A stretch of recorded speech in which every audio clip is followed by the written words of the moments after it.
'Cause I am searching, don't need to look outside myself to know that I am whole. And I've been learning, made it through the darkest storms, and I'm coming to my own. And I am worthy of love. I can learn to love myself just because. Welcome, everybody. Happy Monday. It's a weird Monday. It's a happy Monday. It's a good day to have a good day, right? It's a good day. We're back with another episode of Real Talk, and I was just talking with my wonderful co-host, Dinah Simpson, because if you don't know, if you haven't been following me on social media, good afternoon, good evening, good morning, wherever you are tuning in from. My name is Emma G, and it's been a weird day for me. So we're going to dig into it a little bit, but before we get into that, I'm excited for today's conversation, Dinah. Yeah, me too. I'm super excited. Molly is fantastic. So she's going to probably be another person where I'm like, where did the time go? One of the things that I'm really kind of laughing to myself about is because Molly Ruland actually runs a podcasting business. Yeah. It's one of the parts of her business, and so I'm hoping that she enjoys this experience. Yeah, no pressure. Yeah, pressure. right. So without further ado, everybody, ladies and gentlemen, please put your hands together for the one, the only, the fabulous Molly Ruland. The crowd goes wild. Hey, how you doing? The goddess in flesh. How are you? Well, living the dream. How about you? Amen. Yeah. Amen. Yeah. Yeah. Sometimes the dream's a little bit wonky, but we still live it. Yeah. Yeah. I heard that. So I've been excited about this conversation because obviously you are the founder of Heartcast Media, and you do a plethora of things for the world. But I've known you for way back when you founded One Love Massive, and you've always been this boss babe who's just done things and given things and worked so hard for the community around you. I'm really curious just to kind of dive right in. If you can kind of give people an overview of how you went from One Love Massive to now running such a successful business of Heartcast Media, but still serving in so many ways, but in a very different way. Can you sort of run us through that? I owned One Love Massive for 22 years in total. Oh, wow. I did the first band that I ever booked was Soldiers of Jah Army, which most people know as Soja now. Right. And that was they were like teenagers, and they were playing in a strip mall and like a sports bar, and they weren't even old enough to get into the bar. That's funny. And they were the band, and they were sneaking in all their 19-year-old friends. That was, the kind of my introduction. And so I did that for a very long time, but I didn't know what I didn't know. Right. And so it looked very successful, but it was not sustainable. And it was a boulder that I was pushing uphill. I had 160 artists, 3-story building, 18 people working for me at one point.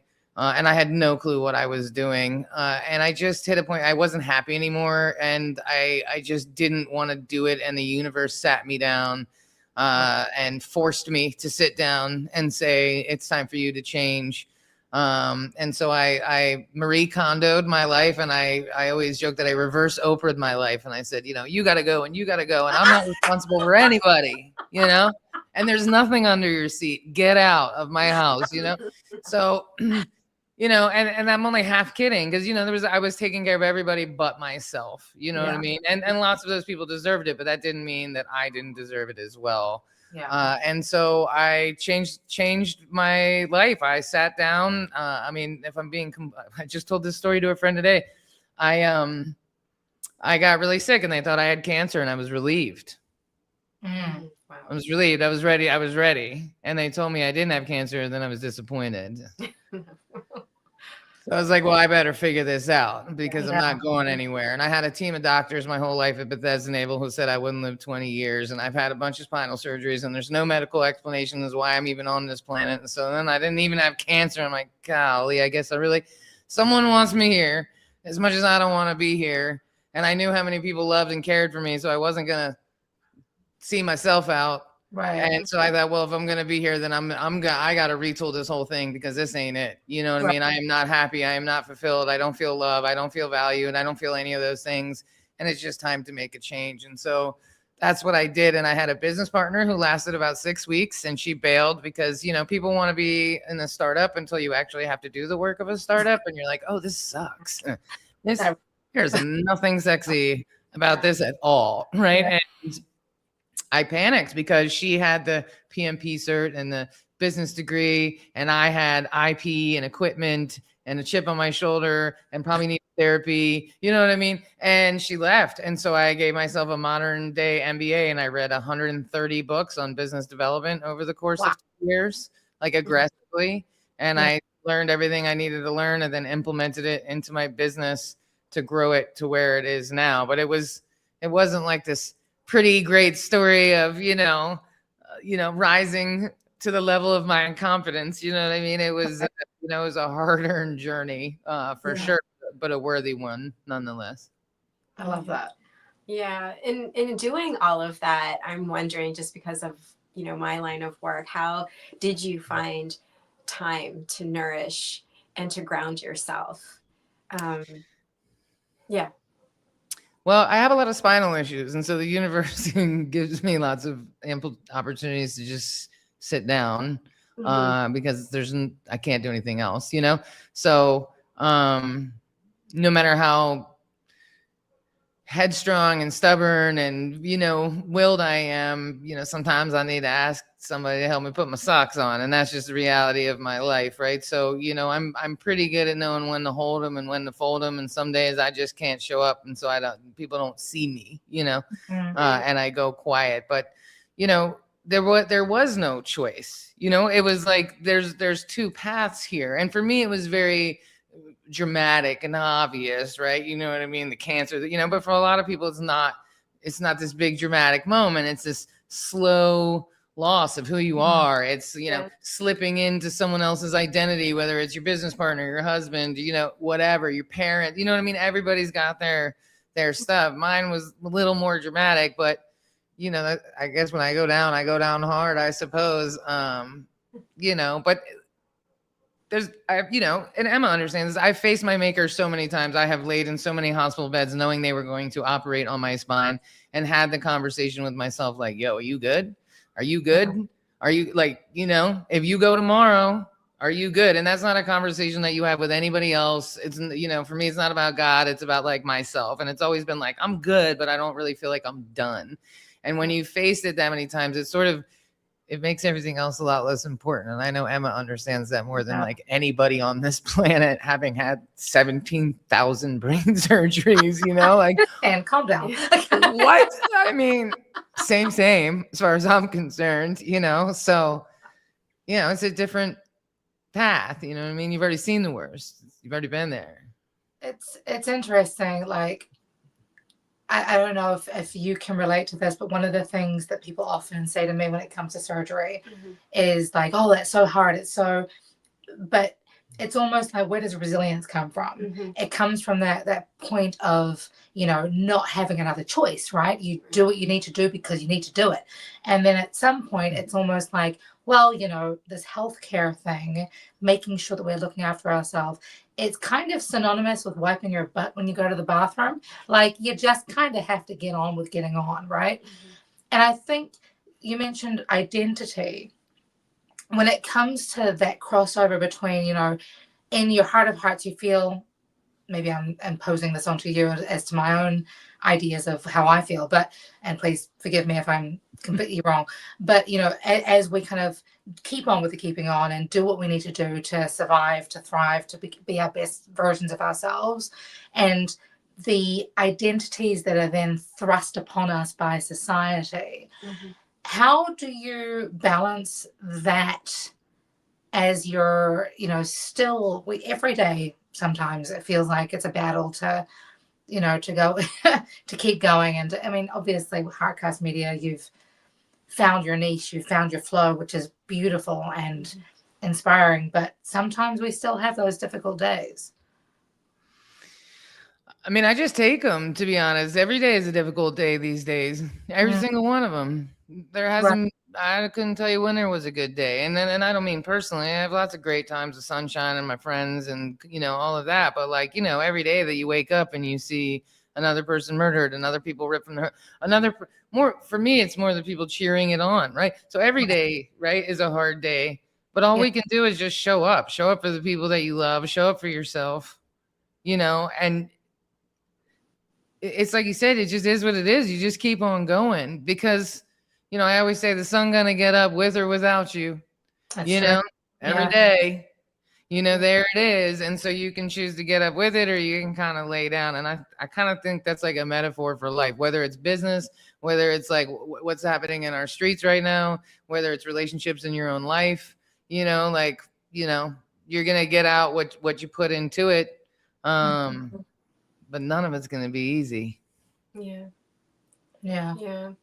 So I know in your business you do a lot of like, I don't know, there's a lot of women I feel as though they're looking up to you. Do you have any advice when those days get really hard? Like for me, I'm always talking about anchoring yourself in a practice like meditation, something that's very grounding, something that you can, self-reflect and show up in the best version of yourself. Like, is there any advice that you can give to, our listeners who are just unclear, uncertain, how do they find, their path like you did?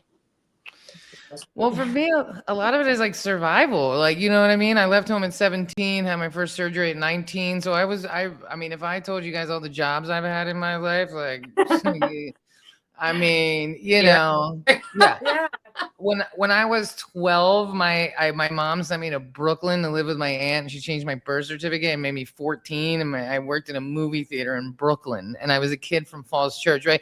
So everything was survival with me. But I think the most important thing is like show up ugly, show up all messed up, be emotional. I don't give a shit. I'm 50. I'm 50 now. I don't care. If you think I'm unhinged, great. Think I'm fat? Perfect. Leave me alone. Think I'm too bossy? Awesome. Get out of my face. I've hit a point I don't care because people are imperfect and people are suffering and people are in pain. And right now, the people that are acting like everything is okay are sociopaths. That might be extreme, right. But I am not a medical professional, so I am allowed to say those things. I really question what is wrong with people that aren't all messed up right now on some level. Because we are all mourning and grieving. We are grieving the loss of parents. We are, whether it's because they actually passed or because they're bootlicking Trumpers, like my father right now. Not angry at all about that. Can you tell?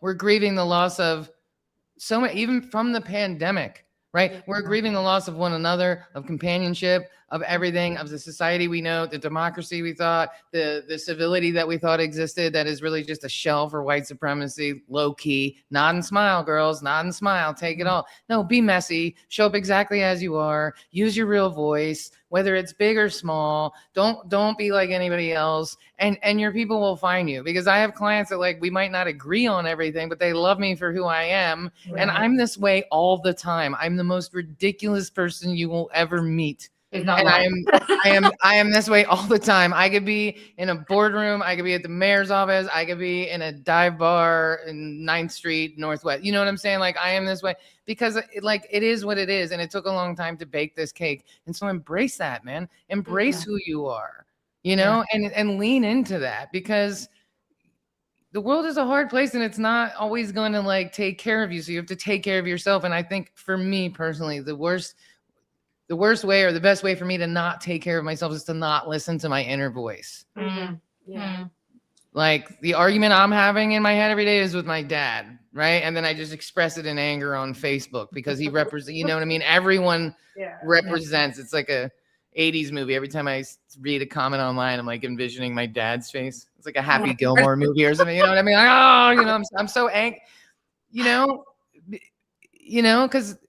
what? You know what I mean? What is happening? So you know what? Show up as you are and embrace it. And life is going to be really complicated and hard for a while, and everything is changing so rapidly. And the best thing that you can do is survive and take care of your friends and yourself and the people that you love and adapt, You know what I mean? And adjust with the current, if this was a year ago, this would be a wildly different conversation, right? I was never like a doomsday person, and I'm still not. I'm just wildly realistic about what's happening. Any one of us could lose our income if we haven't already. Everything is changing. The roles are changing. Where women are, a lot of women are waking up going, oh my God, I have been complicit in all of this and didn't even realize it. Women from 60 to, you know what I mean? There's a massive awakening. And so I think, be a part of it. Be messy. Lean into that. And if there's people in your life that are silencing that part of you, then they're not your people. They're not your people. I love like how unapologetic you are about your authenticity. Yeah. And, obviously in your work, you are somebody who very much scouts out authentic, self. Obviously in my work is elevating voice and helping people to really recognize that their voices have value and that their voices matter from as young as 12. Well, I mean, obviously younger as well, but I just don't work with younger than 12. But one of the things that, I don't know, I think I've always admired about you is that, that saying of the Marianne Williamson quote of like, when you lit your fire, what is it? When you radiate your shine, then you by default empower other people to shine unapologetically. And I feel like you do that with authenticity, right? Like you really stand in your truth, stand in your oneness with self, and you're unapologetically authentic. But there's so many people that I think get scared of the messy and get scared of the judgment and get scared that or just uncomfortable with being even shining the light of themselves, just to find out truth. who to recognize who they are, and to understand, okay, actually I did make a mistake, or my voice, I'm in the wrong social circle, or I insert whatever here. Right. How, like, have there been moments in your life where you have found that to be the case for yourself? And how do we empower other women specifically, but men as well, to be okay with owning their suck? Well, I mean, I feel like, it's just really, you have to ask yourself, what are you afraid to lose? What are you afraid to lose? You know what I mean? Like, it's kind of like that old Saturday Night Live skit where it's like, I'm whatever, Dan Smiley, and people like me. You remember that goes like, people like me and I have friends, I have value. It's like, what do you, oh, it's a Stuart Smalley, I think. Anyway, it's like, what do you have to lose? No, that's right. What do you really have to lose? Like, what are you afraid of? Like, people are going to suddenly realize that I'm bossy, or people are going to suddenly realize that I curse too much, or, you know what I mean? Like, what are you really afraid to lose? And that's an individual question, right? For some people, it might be like they don't want their husband to see them a different way, or maybe it's their job. And a lot of people right now, right? And I think this is relevant in today's world. A lot of people are afraid to speak up because they're afraid to lose what they have, right? Or they have a job and they're about to have a kid, and so they really can't lose that insurance right now, and so they really can't say anything, right? And so like everybody has something to lose, but like I think what we have to actually lose is so much bigger than what you think you have to lose. Yeah. And so sometimes you just got to do it anyway, because what's the point of being here? You know what I mean? And if like you swallow yourself every night and you make yourself small over and over and over again, like nothing good comes from that. You feel empty. The people around you don't know who you are. You know what I mean? You're not living up. You're not who you are. So it's like, don't be afraid of that. Be who you are. Your people will find you. My grandmother used to say, for every crooked pot, there's a crooked lid. Something fits. Something's gotta fit. Yeah. I love that. I want to be a crooked lid when I grow up. But in a lot of the work that you do, there's a lot of like storytelling, and you're obviously using your voice to share experiences. Was there a time, like, was there a moment in your life where you're like, my voice matters and I need to tell my story, or I need to voice myself on behalf of other people? No, I've never really felt like my story mattered. I just have an opinion about everything. And I grew up in I'm just being honest, I don't really feel like my story is super. Now, I have noticed in my life as a woman, when I've gone through things, if I share those with other women, we find a lot of community. So when I was in an abusive relationship, when I, talked to other women, so was I. And I found that to be very healing for myself and other women. So that's why, like, I'm really an open book about all the stuff that I do or happens to me or the trauma that I have, because it's like, we're all going through it. You know what I mean? Like, we're all going through it. So, I completely lost my train of thought because I got distracted by somebody showing up in my apartment.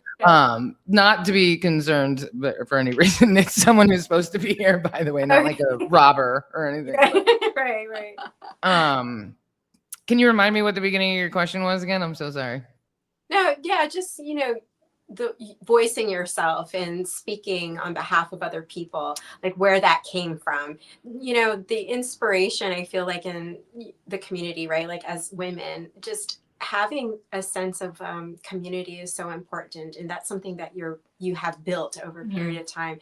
So I just wanted to hear where the genesis was of that. Like, was there a shift where you're like, you know what, I really just need to get out there and do this? Because I was afraid to voice myself, and Emma, I think many of us are. Yeah. All of us at some point. I remember when I was doing my TED talk Yeah. and trying to figure out what to talk about. Everyone's like, talk about your brain surgery. I'm like, why? Like, that's such a, but to your point, when you speak about the weird, the parts of yourself that you are maybe uncomfortable with, then your tribe finds you. Yeah, there's a relation.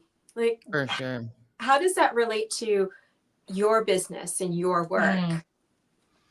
Well, I think to kind of answer your question, I came from a long line of like Irish people, bartenders, bootleggers, and entertainers, orders. Like, we are big, get in front of the room with a pint of beer in our hand and talk, whether people like it or not. And so that was kind of a very organic thing. I think a lot of it is like anger management or lack thereof. A lot of times when I'm saying what I feel, it's not scripted, it's not a plan, it's not, I want to put myself out there. I never think about what I'm going to say before I say it, which is a problem. I'm not bragging about that. It has caused me a lot of problems in my life.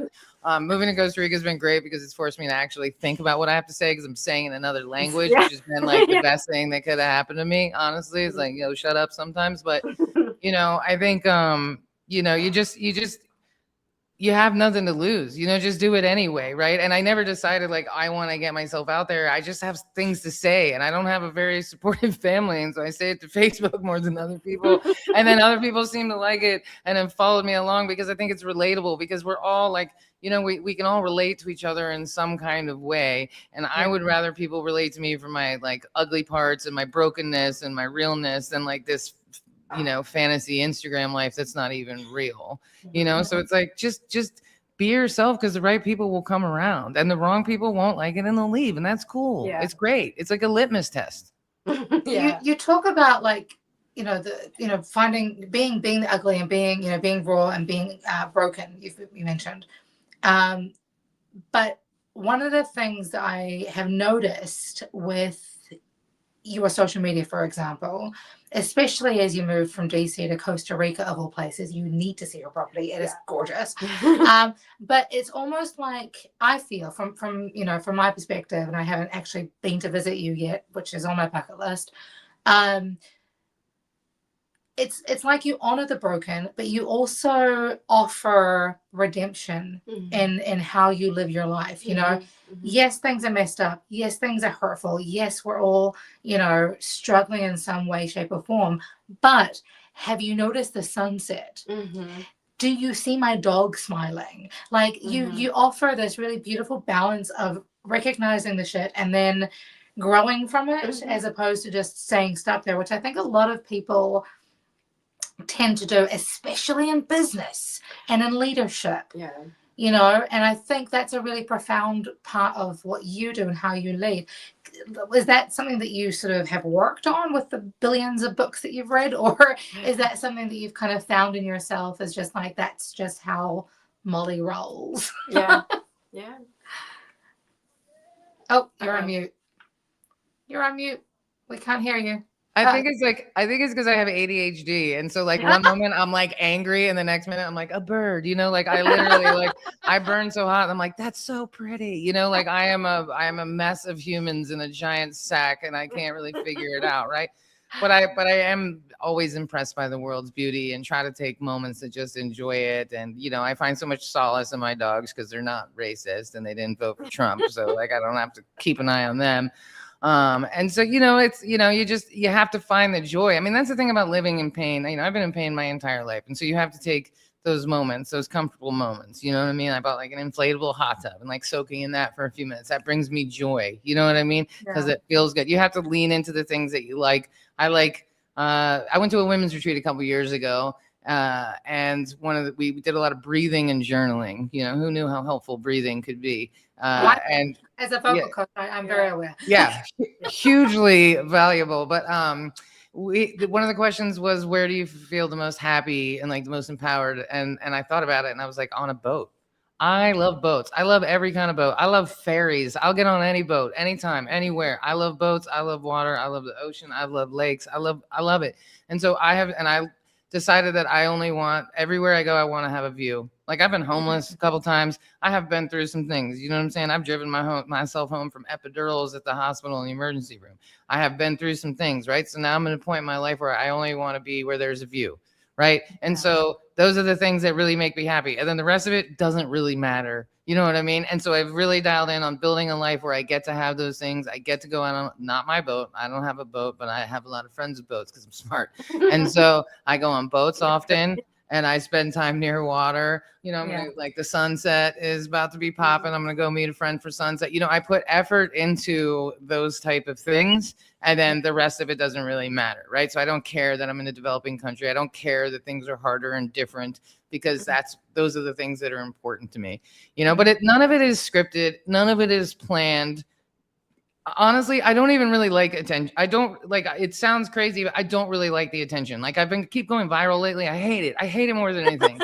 I do. It's like people are trying to figure this out. I'm like, fuck. Sorry. I'm like, how do I not go viral? You know what I mean? It's so dysregulating. All these people follow you, which is great because there's a lot of cool, awesome people following me. But then there's all these bots and all these attacks and all this stuff. And it's just like, it's a whole thing that people don't even realize. Like, it's not really comfortable. I'm not somebody who's like, look at me. I'm just somebody who's like, I want to insert my opinion, but I don't necessarily want you to look at me. Like I don't, you know what I'm saying? Like if you look at my content, there's very few selfies. It's always my dogs or the ocean or the view. I'm not really built that way. It's all very uncomfortable for me. So none of it is scripted. None of it is planned. I just don't know how other ways to be. I don't know how to scream from the rooftops right now about how I feel about what's going on. But I also like dogs and sunsets. You know what I mean? So she's like the podcast version of Banksy. Yeah. I love it. I love it. I want to know more about the business side of you. Sure. Yeah, like Heartcast, right? Like, where did the name come from? I'm curious about the name, and then just what's a project you're working on right now that's really exciting for you? Well, my old company was One Love Massive, so Heartcast Media felt like a very natural fit. Everything I do is with aggressive love. I'm like a pit bull who loves people aggressively. Yes, that is me. And I basically wanted to take what I did for artists and people in that community and do it for businesses and people with bigger budgets, so that I didn't have to work as hard and I can actually get paid and survive and all of those good things.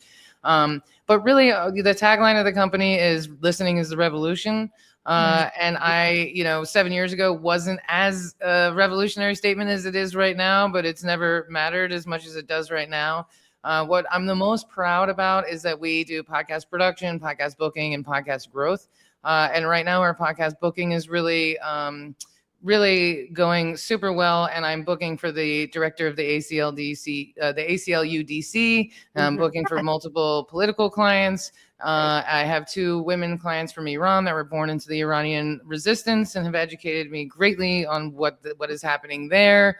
I'm actually going to do another interview this week with one of them about what's happening in Iran right now. And those are the things that I'm very proud of, because like I'm not an educated woman. I am not, there's a lot of things that I don't know about. And so I appreciate the opportunity to learn and to use my platform to get the message out, because there's a lot of similarities, between the United States and Iran and all of these things. So even though I'm in Costa Rica and I'm not out in the streets protesting, I am giving back by, getting, Monica Hopkins from the ACLU DC booked on great podcasts and in front of lots of people to help spread the message. And I'm super proud of that for sure.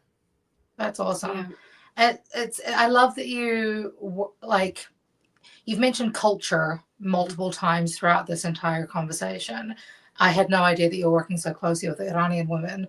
And of course, I'm a quarter Iranian. I don't know if you knew this. No, I didn't. Surprise! That's where my maiden last name came from. But it's interesting because, I feel like so I'm originally from New Zealand. And growing up in New Zealand, I thought that I was pretty woke when it comes to knowing about cultural diversity.